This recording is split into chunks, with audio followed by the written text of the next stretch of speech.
Halo Sobat Miko, selamat datang di Casual Podcast Visual. Kembali lagi nih bersama aku Alia yang akan menemani Sobat Miko selama 20 menit ke depan. Nah, tadi kan kita sudah dengerin nih episode selanjutnya. Menarik gak sih Sobat Miko? Nah, sekarang di episode kali ini kita membahas mengenai perubahan nama kampus STMM. Sobat Miko pasti udah lihat dong sama display name di depan kampus yang ditutupin kain itu.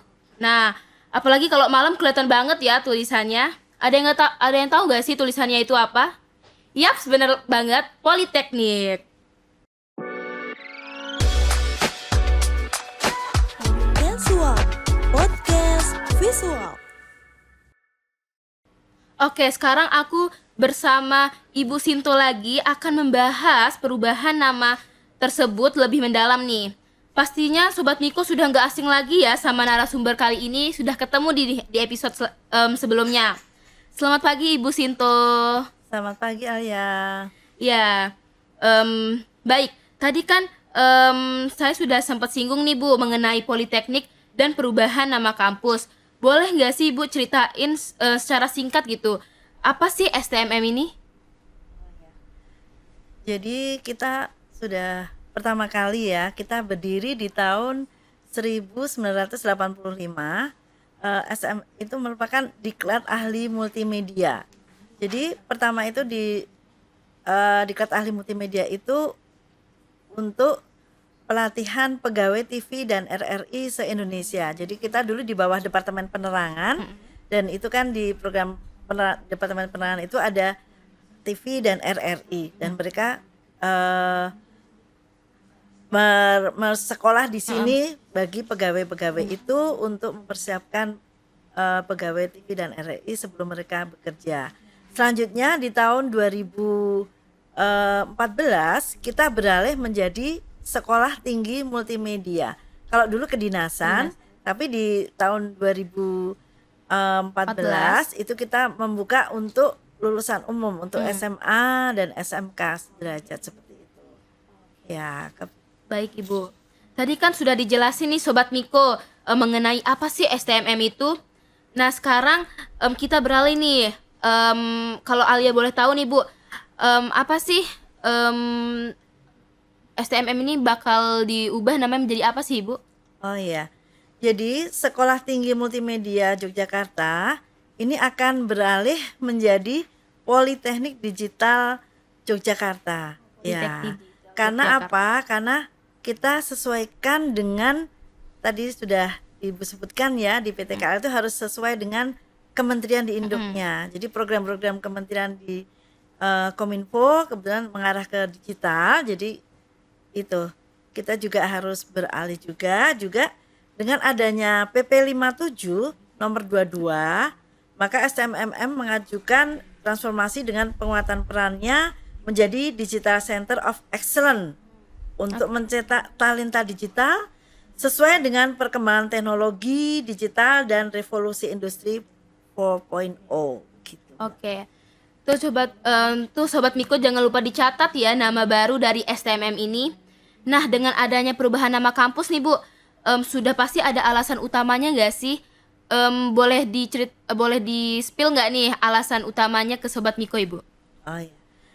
Jadi memang di PP 57 tahun 2022 itu ya, jadi PTKL, perguruan tinggi kementerian lain, ya kan kita di Kementerian Kominfo itu harus berubah menjadi politeknik.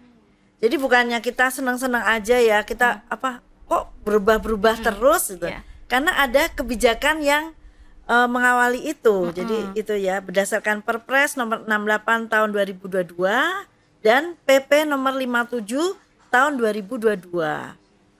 Itu berubah menjadi politeknik. Oke. Nah, buat transparansi aja nih, STMM ini kan sudah dikenal banyak orang nih bahwa STMM ini di bawah naungan Kominfo. Nah, Bu, mau kepoin sedikit nih peran dari Kementerian Kominfo terhadap perubahan dan pembangunan kampus yang baru itu apa aja sih Bu? Wow, ya. Jadi memang ya tanpa disupport dengan Kementerian Kominfo kita tidak ada artinya. Alhamdulillah di gedungnya Politeknik Digital Jogja udah jadi ya. Iya, alhamdulillah. Tapi ya nanti kita tayangkan di sebelah auditorium itu, itulah nanti bakalan menjadi Politeknik Digital Jogja gitu. Wow, cukup banyak sekali ya jasa Kementerian Kominfo ini dalam kemajuan STMM. Nah, Ibu, saya tuh penasaran nih sama arti dan filosofi dari nama Politeknik Digital Yogyakarta ini. Ibu bisa dijelaskan gak sih ke sobat-sobat Miko semua?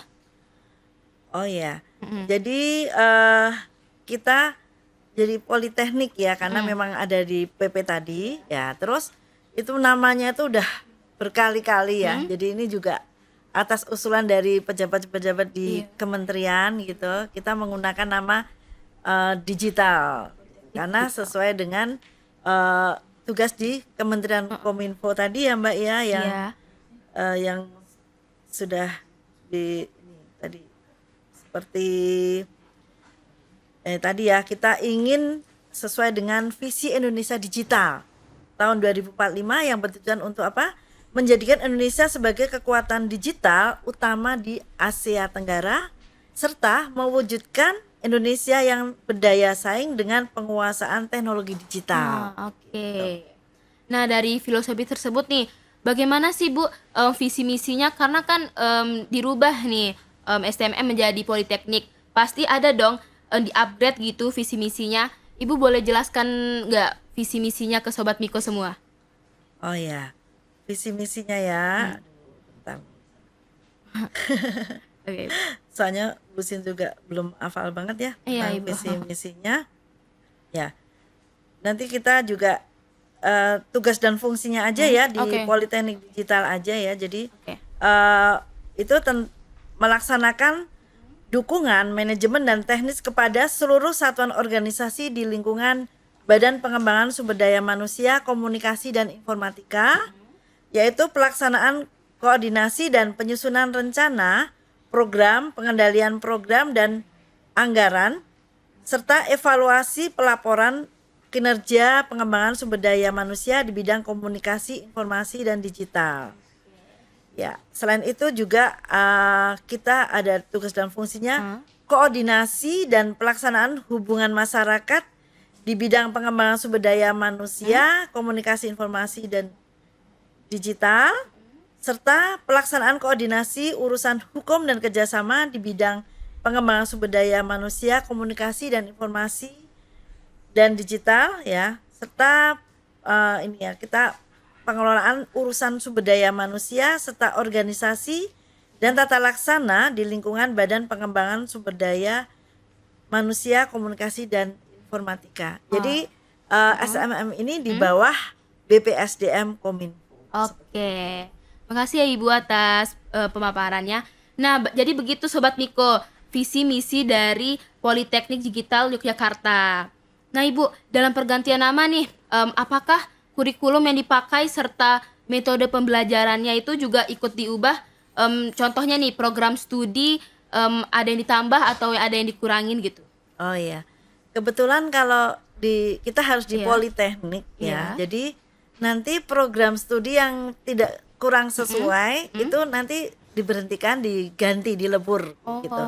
Jadi di SMM kan ada MIK, Manajemen Informasi Komunikasi, nanti akan dilebur, dijadikan satu menjadi Prodi Terapan Komunikasi dan Media Digital. Oh, gitu. Dan tapi adik-adik nggak usah khawatir, wah nanti aku belum lulus. Jadi ini diharapkan kalian yang MIK terutama itu harus rajin belajar. Kalau bisa sebelum 5 tahun tuh udah lulus. Oh iya. Jadi nanti di PP 57 tahun 2022, jadi kita harus menghabiskan dulu lulusan-lulusan di MIK dulu, baru kita bisa membuka prodi yang baru. Oh, Gitu. Jadi nggak usah khawatir ya. Tapi itu nanti ada batasnya kan. Kita akreditasi kita berlaku sampai 2028. Ya. Jadi nanti kita terutama yang adik-adik MIK itu harus lulus 4 tahun lah maksimalnya seperti itu.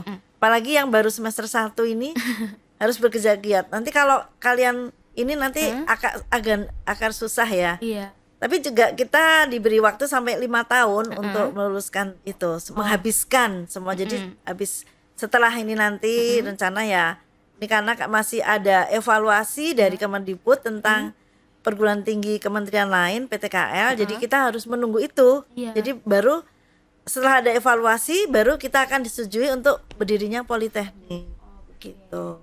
Proses yang sangat panjang ya Bu. Iya. Kalau tadi kan Bu nih menjelaskan secara umum mengenai latar belakang perubahan nama kampus STMM ini. Nah Bu, saya kepo nih, pendapat Ibu sendiri nih mengenai perubahan ini bakal berdampak gak sih ke mahasiswa-mahasiswi STMM? Ya kayaknya nggak berdampak ya, tapi malah kita bisa dengan politeknik digital kan kita mengikuti perkembangan teknologi ya. Ya kalau kita masih di penyiaran gitu kan, sekarang juga kita lihat dunia penyiaran itu sudah agak berkurang ya. Televisi ya, kalau ya radio serta diganti dengan media sosial. Tapi jangan khawatir, kita tetap akan mengawal kalian sampai lulus, menghabiskan dulu. Nah Ibu nih, selama desas-desus perubahan nama ini tersebar nih, Ibu pernah dengar gak sih dari pihak-pihak internal maupun eksternal tentang tanggapan perubahannya gitu?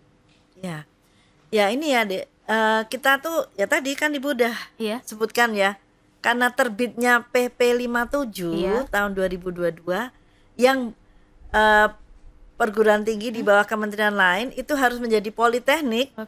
Dan kita kan sekolah tinggi, itu tidak bisa, kita harus beralih menjadi politeknik gitu. Jadi ini bukan hanya kemauan wah Bu Sinto ini puket apa Pak Iza mindah-mindah, enggak ya, kan memang ada kebijakan yang itu.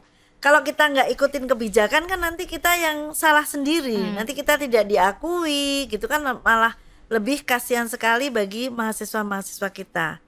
Dan insya Allah kan ini lebih ya di teknologi digital gitu ya, karena dengan perkembangan teknologi digital itu juga kita semakin menyesuaikan dan bisa nanti banyak lapangan kerja yang membutuhkan teknologi digital gitu ya.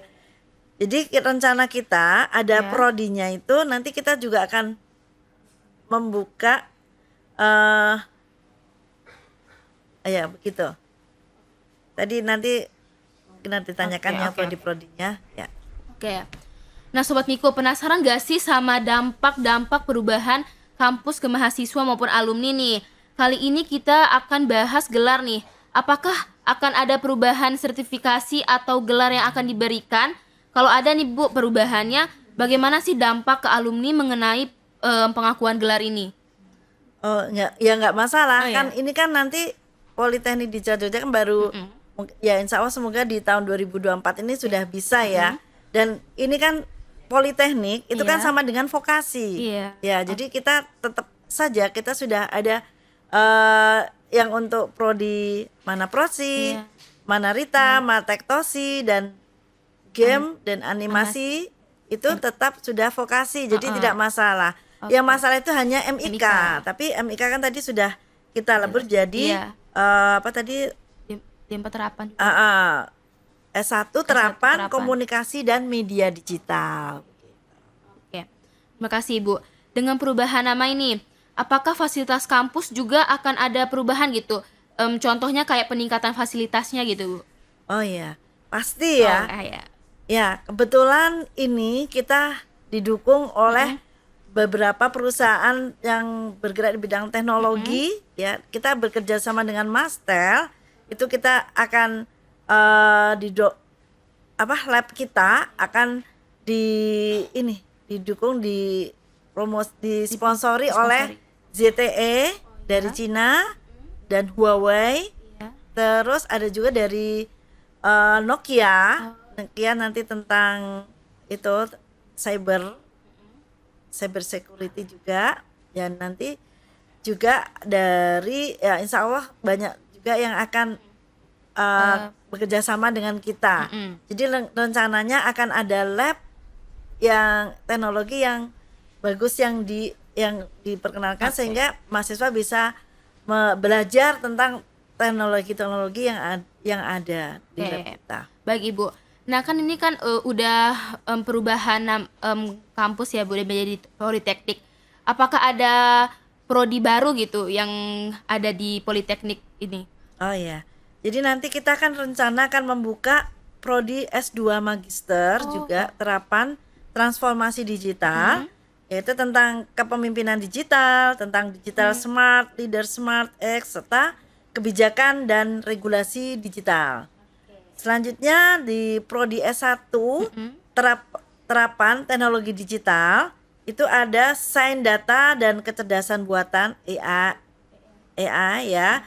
Serta untuk pemerintah pengelolaan pusat data dan data protection, serta ada digitalisasi pelayanan publik serta keamanan cyber. Banyak sekali ya Bu. Ya, terus untuk yang S1 terapan komunikasi dan media digital itu Iya. ada komunikasi publik dan pemberitaan. Jadi Mana Rita nanti digeser ya. Jadi itu serta ini jadi konsentrasi Mbak nanti rencananya. Jadi digital manajemen produksi siaran serta teknik studio produksi. Itu tetap ada tapi sebagai konsentrasi. Oke. Di bawah prodinya komunikasi dan media digital. Sedangkan itu juga kita akan membuka juga untuk mahasiswa yang kedinasan program D1 dan D2 yang ini direncanakan dari Pemda-Pemda dan kemarin kita sudah ke Setda Provinsi DIY. Ya. Pemda Jogja sudah akan menyekolahkan bagi pendamping desa untuk bersekolah kita di pelayanan publik digital. Oke. Selain itu di prodi S1 terapan bisnis digital ya, tadi ada ini yang dulu animasi dan game Game teknologi. teknologi itu bisa di ini kan ini dengan konsentrasinya digital entrepreneurship serta animasi dan game. Yang bedanya Politeknik PTKL itu tidak boleh sama dengan perguruan tinggi yang ada di umum. Ya sepertinya kan animasi itu sudah Iya, banyak ya. iya. Jadi kita harus mempunyai kekhasan sendiri. Oh, iya. Jurusan-jurusannya seperti itu, Mbak. Oke, terima kasih Ibu. Seperti yang kita ketahui nih Sobat Miko, pada bangunannya sekarang ini untuk ruang-ruangannya tuh kan masih dibilang cukup kurang ya Bu. Nah di perubahan nama gedung yang sebentar lagi jadi nih, apakah ada inovasi dan fasilitas mengenai mendukung kesejahteraan mahasiswa gitu, seperti ruang belajar, area rekreasi atau ada layanan kesehatan gitu Ibu? Oh ya, insya Allah itu kan kita sudah jadi ya, Iya. Mbak. Nanti sebentar lagi akan diserahkan dari kontraktor ke SMM. Jadi nanti Oke. di situ akan ada lab tadi yang Ibu Iya. lab digital ya, yang dari Huawei, dari ZTE seperti itu. Kita mendapat sponsor dari beberapa perusahaan. Oke. Dan tentu itu semuanya juga untuk mahasiswa. Wah, oke. Sangat komplit ya Sobat Miko. Nah Bu, kabar mengenai perubahan nama ini kan udah ramai diperbincangkan nih. Tapi bisa saja nih mahasiswa yang baru nih belum tahu nih bagaimana sih caranya pihak kampus untuk menyosialisasikan atau mengkampanye mengenai perubahan nama ini ke publik gitu. Iya. Nanti setelah ini ya, setelah Iya. kita disetujui, Iya. ya kalau udah setuju kan kita mau ngomong-ngomong kan Iya, iya, sudah iya. enak Iya. ya. Jadi nanti dan kemarin Bu Sinto sudah ini dari Menpan RB sudah setuju dan ada dukungan dari Bapak Gubernur Sri Sultan Hamengkubuwono ke-10 untuk perubahan Politeknik Digital ya.